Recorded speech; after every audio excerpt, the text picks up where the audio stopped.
അസ്സലാമലൈക്കും. അച്ചൂസ് ടൈമിൻ്റെ പുതിയൊരു വീഡിയോയിലേക്ക് എല്ലാവർക്കും സ്വാഗതം. ഇന്ന് നമ്മൾ നല്ല നാടൻ രീതിയിലുള്ള മുരിങ്ങയില തേങ്ങ അരച്ച് വെച്ചിട്ടുള്ള കറി ഉണ്ടല്ലോ, ആ ഒരു കറി എങ്ങനെയാണ് തയ്യാറാക്കിയെടുക്കുന്നത് എന്നാണ് കാണിക്കുന്നത്. ഞങ്ങളിപ്പോൾ ബ്രദറിൻ്റെ വീട്ടിലാണ് ഉള്ളത്. അവിടെ താമസിക്കാൻ പോയതായിരുന്നു. അപ്പോൾ രാവിലെ മുരിങ്ങയില കറി വേണമെന്ന് പറഞ്ഞിട്ട് അതുണ്ടാക്കാമെന്ന് വിചാരിച്ചത്. അപ്പോൾ തൊട്ടപ്പുറം തന്നെ ഉള്ളത് ഞാൻ പറഞ്ഞിട്ടുണ്ടായിരുന്നല്ലോ, ഞങ്ങളുടെ റിലേറ്റീവിൻ്റെ വീട് തന്നെയാണ്. അപ്പോൾ അവിടെയാണ് ആ ഒരു മുരിങ്ങയുടെ മരം ഉള്ളത്.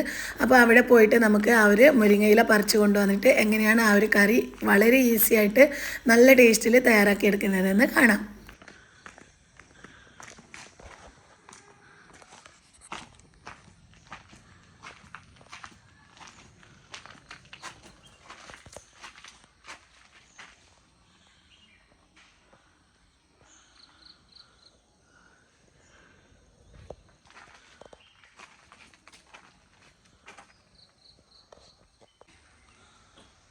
വിളിച്ചോ, എടുത്തോ.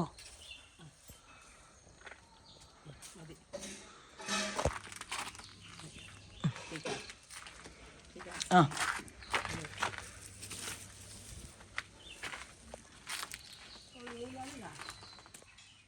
അപ്പോൾ ഇതാ മുരിങ്ങയിലയൊക്കെ പൊട്ടിച്ച് കൊണ്ടുവന്നിട്ടുണ്ട്. ഇനി നമുക്കിത് ഓരോ ഇലകളായിട്ട് ഉതിർത്തെടുക്കാം. അപ്പോൾ മുരിങ്ങയില നമ്മൾ ഉതിർത്തെടുക്കുന്ന സമയത്ത് അത്യാവശ്യം നല്ല രീതിയിൽ തന്നെ കേടായ ഇലകളും പ്രാണികളൊക്കെ നല്ലോണം ഉണ്ടാവും ഇതിൻ്റെ സൈഡിലൊക്കെ ആയിട്ട്. അപ്പോൾ അതൊക്കെ നല്ലോണം ശ്രദ്ധിച്ച് നോക്കിയിട്ട് നല്ല ഇലകൾ മാത്രം നമുക്കിതുപോലെ ഉതിർത്തിട്ടൊരു പാത്രത്തിലോട്ട് ഇട്ട് കൊടുക്കാം.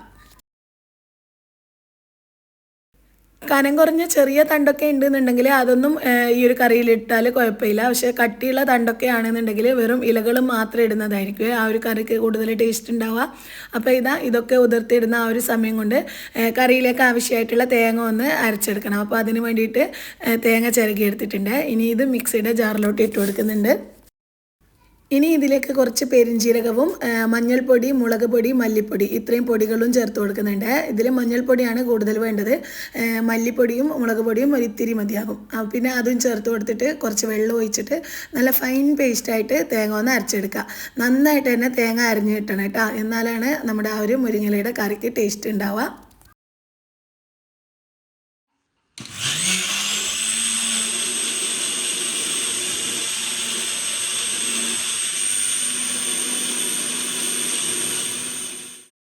തേങ്ങ നന്നായിട്ട് അരച്ചെടുത്ത് മാറ്റി വെച്ചതിന് ശേഷം നമ്മൾ ഉതിർത്തെടുത്തിട്ടുള്ള മുരിങ്ങയുടെ ഇല ഉണ്ടല്ലോ, അത് നല്ലോണം കഴുകി വൃത്തിയാക്കി എടുക്കുക. ഒരു 2-3 പ്രാവശ്യം നന്നായിട്ട് തന്നെ കഴുകിയെടുക്കണേ. എന്നിട്ട് ആ ഒരു വെള്ളമൊക്കെ കളഞ്ഞതിന് ശേഷം നമുക്ക് ഈ ഒരു കറി തയ്യാറാക്കിയെടുക്കാം. ഇനി ഈ കറിയിലേക്ക് ആവശ്യമായിട്ടുള്ളത് ചെറിയുള്ളിയും പച്ചമുളകും കറിവേപ്പിലയാണ്. ചെറിയുള്ളി എടുക്കുന്നതാണ് ഏറ്റവും നല്ലത്, ടേസ്റ്റ് ഉണ്ടാവുക ചെറിയുള്ളി എടുക്കുമ്പോഴേക്കും. ഇനിയിപ്പോൾ ഇല്ലയെന്നുണ്ടെങ്കിൽ നമ്മുടെ സവാള ഉണ്ടല്ലോ, സവാള കനം കുറച്ച് ചെറുതായിട്ട് അരിഞ്ഞെടുത്താൽ മതി. പിന്നെ എരിവിനായിട്ട് നമ്മൾ എക്സ്ട്രാ വേറെ ഒന്നും ഈ ഒരു കറിയിൽ ചേർക്കുന്നില്ല. അതുകൊണ്ട് തന്നെ നല്ല എരിവുള്ള പച്ചമുളക് എടുക്കുന്നതായിരിക്കും നല്ലത്. അപ്പോൾ പച്ചമുളകും ആ ഒരു ചെറിയുള്ളിയും ചെറുതായിട്ട് കട്ട് ചെയ്തെടുത്തിട്ടുണ്ട്. പിന്നെ ഒരു തണ്ട് കറിവേപ്പിലയും, അത്രയും മതി. ഇനി നമുക്കിത് ഉണ്ടാക്കിയെടുക്കാം. അതിനായിട്ടൊരു പാത്രം വെച്ച് കൊടുത്തിട്ടുണ്ട്. പാത്രം ചൂടായതിന് ശേഷം അതിലേക്ക് വെളിച്ചെണ്ണ ഒഴിച്ചു കൊടുക്കുക. എന്നിട്ട് കടുക് ഇട്ട് കൊടുത്തിട്ട് കടുക് നന്നായിട്ട് തന്നെ പൊട്ടിച്ചെടുക്കുക. കടുക് പൊട്ടി വന്നതിന് ശേഷം ഇതിലോട്ട് നമ്മൾ അരിഞ്ഞു വെച്ചിട്ടുള്ള ആ ഒരു ചെറിയുള്ളിയും പച്ചമുളകും ഒരു തണ്ട് കറിവേപ്പിലയും ഇട്ട് കൊടുക്കുക. എന്നിട്ട് ഇത് നന്നായിട്ടൊന്ന് വഴറ്റിയെടുക്കുക.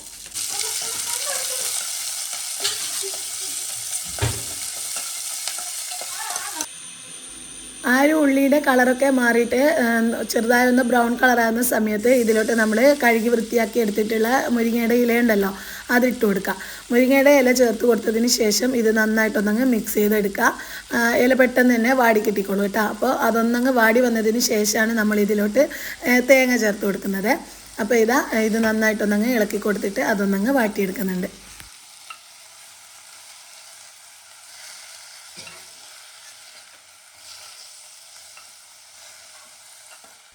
ഇതിപ്പോൾ ഇത് വാടി വന്നിട്ടുണ്ട്. ഇനി ഇതിലേക്ക് നമ്മൾ അരച്ചെടുത്തിട്ടുള്ള ആ ഒരു തേങ്ങ ചേർത്ത് കൊടുക്കുക. എന്നിട്ട് ആ ഒരു മിക്സിയുടെ ജാറിൽ ഒരിത്തിരി വെള്ളം ഒഴിച്ചിട്ട് ഒന്നങ്ങ് മിക്സ് ചെയ്തിട്ട് അതുകൂടി ഇതിലോട്ട് ചേർത്ത് കൊടുക്കുക. എന്നിട്ട് ആവശ്യത്തിനുള്ള ഉപ്പും ചേർത്തിട്ട് ഇതൊന്നങ്ങ് തിളപ്പിച്ചെടുക്കുക. ഒരുപാട് സമയമായിട്ടിട്ട് തിളപ്പിച്ചെടുക്കരുത്, തേങ്ങ ആയതുകൊണ്ട് തന്നെ പെട്ടെന്നങ്ങ് പിരിഞ്ഞ് പോകാനുള്ള ചാൻസ് ഉണ്ട്. അപ്പോൾ ഹൈ ഫ്ലെയിമിൽ തന്നെ വെച്ച് കൊടുക്കുക. എന്നിട്ട് ജസ്റ്റ് ഒന്നങ്ങ് തിളച്ച് വരുന്ന സമയത്ത് നമ്മൾ സ്റ്റൗ ഓഫ് ചെയ്ത് വെച്ചാൽ നമ്മുടെ അടിപൊളി ടേസ്റ്റി ആയിട്ടുള്ള നല്ല നാടൻ മുരിങ്ങയിലക്കറി റെഡി.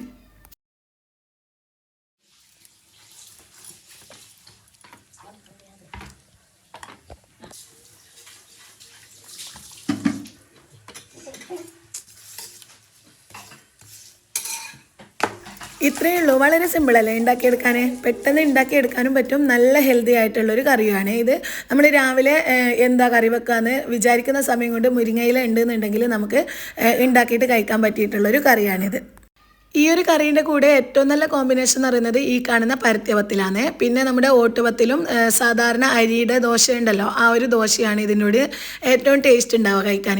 പിന്നെ ഇത് നമ്മൾ കഴിക്കുന്ന സമയത്ത് ഇതുപോലെ നല്ല കാന്താരി മുളകോ നല്ല എരിവുള്ള നമ്മൾ വീട്ടിൽ വളർത്തുന്ന ഏതെങ്കിലും മുളക് ഉണ്ടെന്നുണ്ടെങ്കിൽ അതാണ് ഇതിൻ്റെ ഏറ്റവും ബെസ്റ്റ് കോമ്പിനേഷൻ. ഇത് ആ ഒരു മുളക് ഇതിൽ ചതച്ചതിന് ശേഷം നമ്മളിത് കഴിക്കുകയാണെന്നുണ്ടെങ്കിൽ സൂപ്പറാണ്. വേറെ ഒരു സംഭവം നമുക്ക് ഇതിൻ്റെ കൂടെ ആവശ്യം ഉണ്ടാവില്ല. അത്രയ്ക്ക് ടേസ്റ്റാണ് ഇത് കഴിക്കാൻ. അപ്പം ഞങ്ങളിത് കഴിക്കട്ടെ കേട്ടോ. ഇനിയിപ്പോൾ രാവിലെ കറി എന്തുണ്ടാക്കുമെന്ന് ആലോചിച്ച് നിൽക്കുന്ന സമയം കൊണ്ട് മുരിങ്ങയില ഉണ്ടെന്നുണ്ടെങ്കിൽ പെട്ടെന്ന് തന്നെ ഇതുപോലെ ഒന്ന് ട്രൈ ചെയ്ത് നോക്കുക. എന്നിട്ട് മറക്കാതെ ഫീഡ്ബാക്ക്സ് അറിയിക്കുക. വീഡിയോ ഇഷ്ടമായാൽ ലൈക്ക് ചെയ്യുക, ഫ്രണ്ട്സിനും റിലേറ്റീവ്സിനും ഒക്കെ ഷെയർ ചെയ്ത് കൊടുക്കുക. നമ്മുടെ HS ടൈം എന്ന ചാനൽ സബ്സ്ക്രൈബ് ഒന്ന് ചെയ്തേക്കണേ. അപ്പോൾ ഇൻഷാ അല്ലാ പുതിയൊരു വീഡിയോ ആയിട്ട് വീണ്ടും വരുന്നത് വരെ എല്ലാവർക്കും അസ്സലാമു അലൈക്കും.